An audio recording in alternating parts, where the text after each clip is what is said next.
cause pain? Hypoxia. Hypoxia. Nawawalan ng oxygen? Lack of oxygen. Dahil mayroong closure ng ugat. Doon sa parte ng ugat? Doon sa dapat na dadaluyan niya. That is one.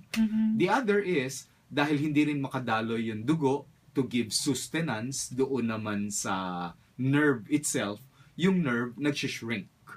Pag shrink ng nerve, kahit nag-shrink na siya, lumiliit na yung kanyang size, pero nagkakagulo-gulo pa rin yung kanyang transmission of messages. So, some messages will amplify pain. Yan. Kaya diabetiko, pwedeng magkaroon ng pain, mataas o hindi man ang asukal niya at that moment. Oo. Ngayon dito sa ating linya, narito si Venus Vilches. Siya ay 53 years old at tiga Sampaloc, Manila.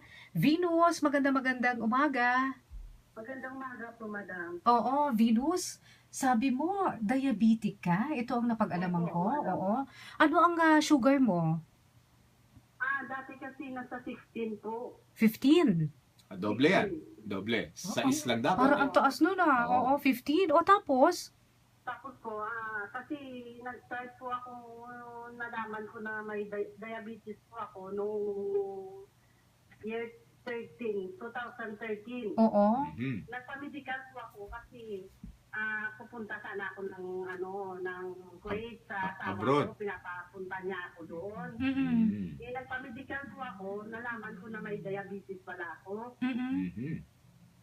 At tapos, nung nalaman mo may diabetes ka, anong naramdaman mo, Venus? Parang ako, stress ako kasi nalaman ko na meron pala akong diabetes. Oo. Pero ano yan, natuloy ka ba? Natuloy ka ba sa Kuwait? Ito pong sabi nga nagpa-medical ako, kailangan pupunta ako sa doktor para mabigyan ako ng note na pwede ako magbiyahe. Kasi bakasyon lang naman po eh. Bakasyon lang. Binigyan ako ng note ng doktor. Sabi niya, babalik naman ako ng after 3 months. Hindi ako nakabalik. Pero sabi ko, hindi naman ako magtatrabaho doon. Pero, binigyan ka ba, Venus, binigyan ka ng gamot ng doktor mo? May nireseta sa'yo? May ininom po ako, pero sandali lang po yun eh. Nakalimutan ko yung pangalan. Pero kung nung ininom mo yung gamot, ano nangyari? Napababa ba niya yung yung diabetes o yung blood sugar mo? Hindi po. Kasi nung tumating po ako ng Kuwait, mga 1 month, nagpa-check up po ako doon. Tumaas po ng 16. Lalo pang tumaas. Nako. Kasi nawala na po akong gamot na ininom.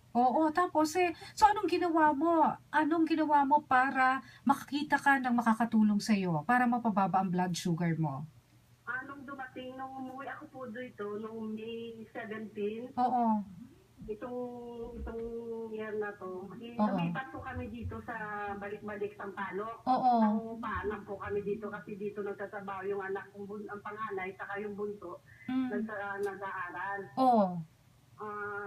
Nakita ko po yung dito, yung Izumi. Yung Izumi Wellness Center. Ang pakay ko lang po sana, magpatingin ng blood sugar ko. Pumasok po ako dito sa center ng Izumi. Sabi, ma'am, pwede po kayo ng therapy. Libre naman. Sabi gano'n. Wala naman mangyayari sa inyo. Sabi ko, subukan ko. Libre naman eh. Sabi ko gano'n. Tapos nung subukan ko mga 1 week, parang magaan yung yung pakiramdam ko. Tapos lalo na nung nag-take ako ng IM-FIT gas. Nag-take ako every morning. 3 tablitas lang. Every morning ng IM-FIT Dash. Kasi noon hindi ko pa alam na pwede pala every morning, pwede din sa gabi. Pero 3 lang every morning ginawa mo? 3 IM-FIT Dash tablets every morning. Mga ilang araw mo tinik o ilang buwan? Naka 1 month ako. 1 month. Mga pala, mga 6 days, na ano ko sa katawan ko, parang hindi ako napapagod. Saka maganda yung yung kahit na matulog ako, pero bumabangon pa rin ako ng maaga para lang sa mga anak ko magluto sa almusal nila. Parang parang hindi ka napapagod na parang saka hindi ka na gutom. Parang busog ka. Yun. Tapos nung nagpa-check up ako sa doktor, bumaba yung Sugar. yung blood sugar ko, nasa 5 na lang. Wow! Congratulations! Wow! Congratulations! Stop ko na kasi wala na akong maintenance na iniinom ko. Oo. Stop ko yun. Yun. Tapos ito na lang po yung iniinom ko. Yung I Am Fit Dash. Oo, I am fit that. Very good. Wow. Congratulations. Amazing. Maganda sa katawan, saka na ko naman kasi yung namatay yung mother ko sa diabetes din po eh. Oo. Pero hindi ko po inano na ganun po eh. Oo. Naku, pero Very good. napakagaling mula Oo. 16, Oo, maganda po. naging Maganda 5. talaga yung Oo. Maitanong ko, Venus, nagpunta ka ba doon sa last seminar nila dito sa Show Boulevard? Sa Star Mall? Nandun ka. Nakita mo si Dr. Edwin Biandon. Ay, congratulations. Kung gano'n, naka-green na t-shirt itong si Venus.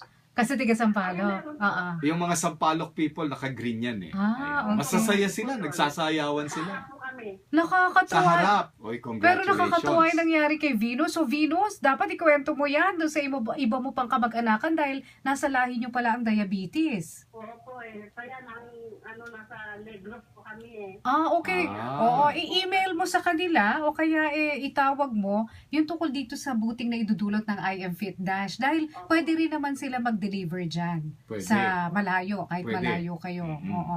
Pero congratulations, Venus. Ngayon wala ka nang nararamdamang yung pain, pagkahilo. Usually, yan ang nararamdaman ng diabetics eh. Dito po sa Isumi Health and Wellness Center, Tuwing umaga oo. po, meron kaming Zumba bago kami ng therapy. Nagzuzumba pa pala sila. Matindi. Oo, ang galing, ang So, galing. yun? Diet, exercise, tapos yung I Am Fit Dash, I Am Fit Dash. tapos yung libreng pagpapaupo pa doon Yan. sa upuan dyan sa Izumi Wellness Center. Nakatulong kay Miss Venus. Tulong po talaga. Oo. At lahat sila masasaya ha. Na-witness ko nga yung mga nagsalita from Sampaloc area. Abay, mga lalaki nag-iiyakan. Oo, sa sobrang tuwa on stage. Umiiyak kung sino pa yung mga kalalakihan dahil nga sa naging benepisyo doon sa kanilang kalusugan. Ayan. Ayun, So, na-miss ko pala congratulations yan. kay Venus. And of course, pasalamatan mo naman ang AM First para sa kanilang produkto na I Am Fit Dash. Maraming salamat sa I Am Fit Dash, saka sa Health and Wellness Human Center. Yun. Salamat. Oo. Salamat din, Venus Vilches. We are so happy for you. Maraming po salamat. Marami